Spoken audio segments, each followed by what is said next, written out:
Hello everyone, welcome back to the channel. Today we are making kimchi waffles.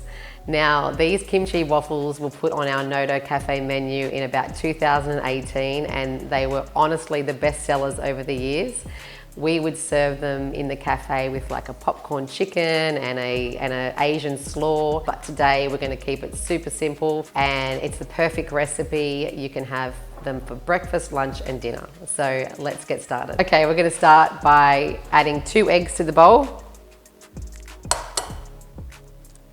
I have 3 tablespoons of olive oil here and we have 3/4 cup of water. This is just cold tap water.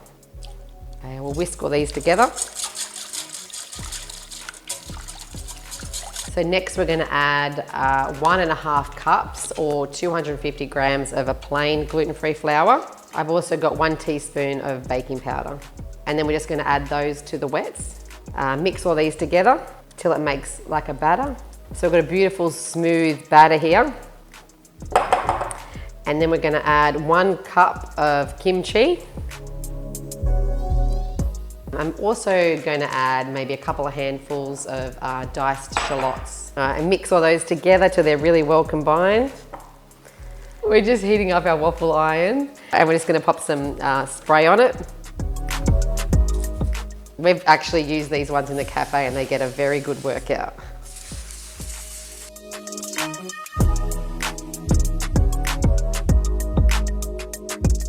So this mixture makes 4 waffles. I've overfilled these front ones a little bit though.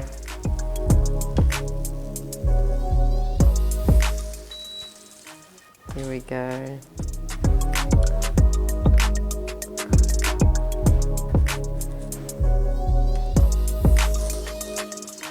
Yum.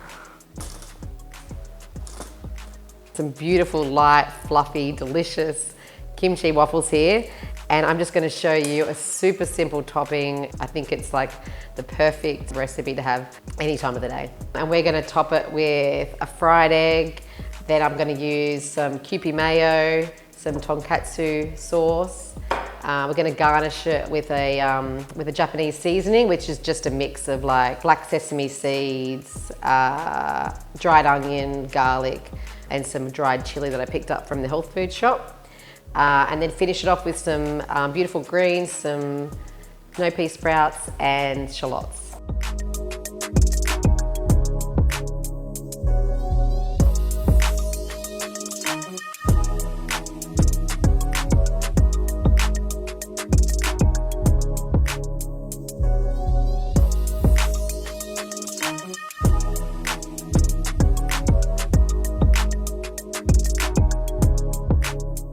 This waffle is so tasty, so delicious. It's got so much goodness. It literally took me like 10 minutes to prepare and make. I know you're gonna love this recipe at home. Thank you so much for watching, everyone.